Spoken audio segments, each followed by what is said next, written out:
Hello guys, আশা করি আপনারা সবাই ভালো আছেন। আমি এখন আসর নামাজ শেষ করে স্কুলের মাঠের সামনে যাচ্ছি। আজকে নাকি সিনিয়র ভার্সেস জুনিয়র ফুটবল খেলা দেখেছে, তখন আমি খেলার জন্য রওনা দিলাম। আমি আমার ভাতিজাকে ডাক দিলাম, সে আমার সাথে খেলা দেখার জন্য। তখন দেখি সে ঘরে নেই, পরে আমি খেলা দেখার জন্য একা একা রওনা দিলাম। তখন হঠাৎ করে দেখি আমার সামনে আমার ভাতিজা রাস্তার সামনে পড়লো। তাকে নিয়ে গেলাম খেলা দেখার জন্য।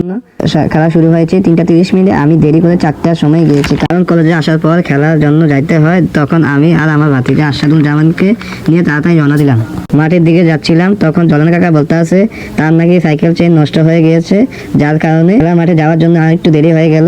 অবশেষে খেলার মাঠে গিয়ে পৌঁছলাম, তখন দেখি খেলা অলরেডি শুরু হয়ে গেছে। তখন খেলার স্কোর ছিল 0-0। খেলার 25 মিনিটের সময় জুনিয়র টিম একটি গোল করে দেন। এরপর খেলার স্কোর হয়ে গেল জুনিয়র 1 সিনিয়র 0। 30 মিনিটের সময় হঠাৎ করে জুনিয়র টিমের গোলকিপারে হ্যান্ডবল হয়ে যায়। সিনিয়র টিম একটি টাইব্রেকার পেয়ে যায়, সেটি টাইব্রেকারে টিম মিস করে, যার ফলে গোল সমতা এলো না। পরে 25 মিনিটের সময় জুনিয়র টিম একটি গোলকিক করে, যা সেটি সিনিয়র টিমের গোলকিপারের বুকে গিয়ে পড়ে, যার কারণে সে গোলকিপার উঠে যায়।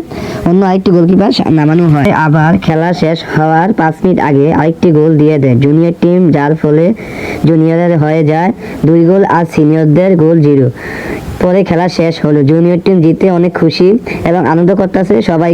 সবাই মিলে একটি ঠান্ডা খেলো, খুশিতে সবাই বলতেছে আজকে অনেক ভালো খেলা হয়েছে। আর আপনারা সবাই জানেন ম্যাচ জিতলে বলে আমি ভালো খেলছি না, আমি ভালো খেলছি, সবাই তো এটা নিয়ে ঝগড়াঝাটি করতেছে। আচ্ছা, সবাই ভালো থাকেন, আজকের জন্য এখানেই শেষ।